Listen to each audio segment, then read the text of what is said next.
बोलने से ज़्यादा सुनना अहम है। अगर आप अच्छे लिसनर हैं तो फिर आप अच्छे कम्युनिकेटर भी हैं।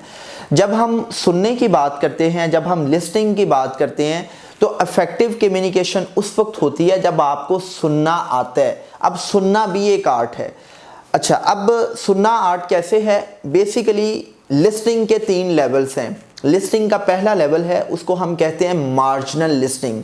मार्जिनल लिसनिंग क्या होती है कि आप दूसरे शख्स की बात सुन रहे हैं लेकिन आप नहीं सुन रहे। मिसाल के तौर पे दूसरा शख्स आपसे हम कलाम है लेकिन आप मोबाइल के साथ बिजी हैं, आप लैपटॉप के साथ बिजी हैं, आप फाइल वर्क कर रहे हैं। तो ये कौन सी लिस्टिंग है जी? ये मार्जिनल लिस्टिंग है। लाइक आप दूसरे शख्स की बात को सुना अनसुना कर देते हैं। अक्सर बीवियां हस्बैंड से यही शिकवा करती हैं कि जी हम बात कर रही होती हैं लेकिन ये मोबाइल के साथ बिजी हैं, ये पबजी खेल रहे हैं या ये फाइल वर्क कर रहे हैं।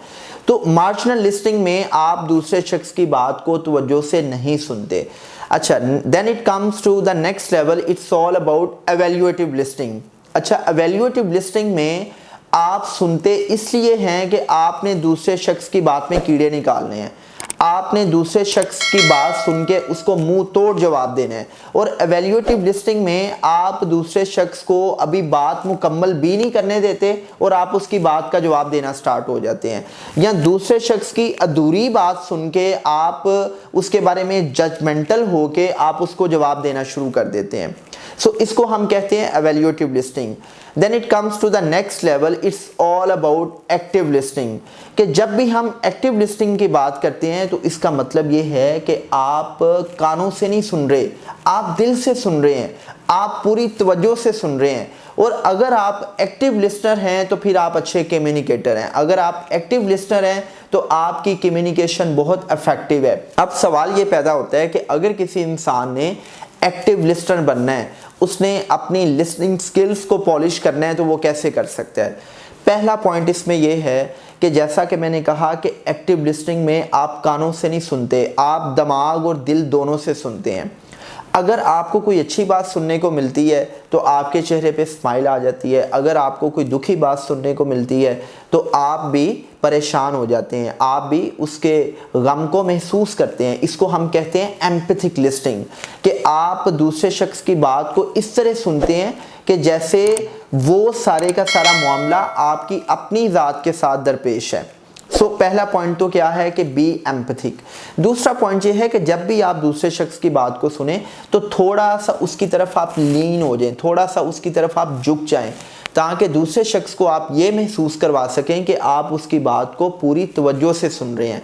फिर जब आप बात सुने तो आप नोडिंग करें। लाइक अगर आप हल्की सी नोडिंग कर रहे हैं तो आप उसको एक मैसेज दे रहे हैं कि मैं तुम्हारी बात गौर से सुन रहा हूँ। अगर आप थोड़ी सी ज़्यादा नोडिंग कर रहे हैं तो इसका मतलब ये है कि आप ना सिर्फ उसकी बात को सुन रहे हैं बल्कि उसकी बात से एग्रीड भी हैं, आप उसकी बात से मुत्तफिक भी हैं।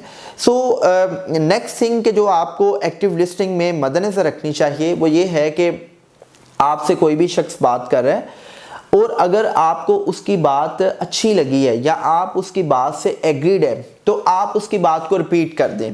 मिसाल के तौर पे अगर आप ये कहते हैं कि यासिर अरफात साहब, ये कोविड-19 की वजह से हमारा जो एजुकेशन सेक्टर है ये बहुत सफ़र कर रहा है, तो मैं आपकी बात से एग्रीड हूँ, तो मैं क्या करूँ, मैं आपकी इस बात को रिपीट कर दूँ। मैं ये कह दूँ कि हाँ भाई वहाब आप बिल्कुल ठीक कह रहे हैं कि वाकई ही जब से ये कोविड-19 का हमें सामना हुआ है तो एजुकेशन सेक्टर जो है इसको बहुत से चैलेंजेस का सामना है। लाखों बच्चे जो हैं वो स्कूल छोड़ चुके हैं और जो एजुकेशन सेक्टर है उसको इकोनॉमिकली बड़ी फ्रेजाइल सिचुएशन का सामना है। तो मैंने ना सिर्फ आपकी बात को सुना बल्कि उसको रिपीट कर दिया, मैंने आपकी बात को रीइंफोर्स कर दिया, मैंने आपकी बात को विंडिकेट कर दिया।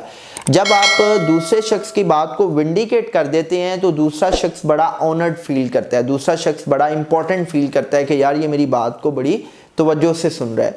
अच्छा, सुनते हुए अगर आप किसी बात को नहीं समझ पा रहे या आप कोई बात कोई पॉइंट नहीं समझे तो आप क्लैरिफाइंग क्वेश्चंस पूछ सकते हैं। आप दूसरे शख्स से ये कह सकते हैं कि माज़रत मैं आपकी बात ये समझ नहीं पाया, आप अपनी बात को रिपीट कीजिएगा। तो इसमें कोई बुरी बात नहीं है। अच्छा, इसमें फिर ये है कि कोशिश करें कि जब भी आप दूसरे शख्स से बात कर रहे हों तो आपका प्रॉपर आई कांटेक्ट मेंटेन हो, नंबर 1। नंबर 2, आप डिस्ट्रैक्शंस को कम से कम रखें। मिसाल के तौर पे आप मोबाइल के साथ एंगेज ना हो, आप ऊपर नीचे ना देखें, दाएं बाएं ना देखें, आप अपनी घड़ी को ना देखें, बार बार टाइम को ना देखें।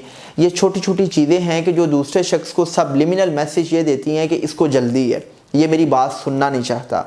तो ये जो छोटी छोटी चीज़ें हैं ये हमारी लिसनिंग की जो स्किल है उसको पॉलिश करती हैं। तो अगर आप एक्टिव लिसनर बनना चाहते हैं तो आप इन सारी छोटी छोटी चीज़ों पर आप फोकस करें, कॉन्शियसली फोकस करें। और इसका आगाज़ आप किस तरह कर सकते हैं कि जब भी आप दोस्तों के दरमियान बैठे हों तो आप अपनी बॉडी लैंग्वेज को पॉजिटिव रखें, आप उनकी बात को गौर से सुनें, उनकी बात अगर आपको समझ ना आए तो आप क्लैरिफाइंग क्वेश्चंस पूछें, और उसके साथ साथ अगर कोई आपको बात अच्छी लगे तो आप उनकी बात को रिपीट करके उनकी बात को रीइंफोर्स कर सकते हैं, उसकी तायीद कर सकते हैं। Thank you.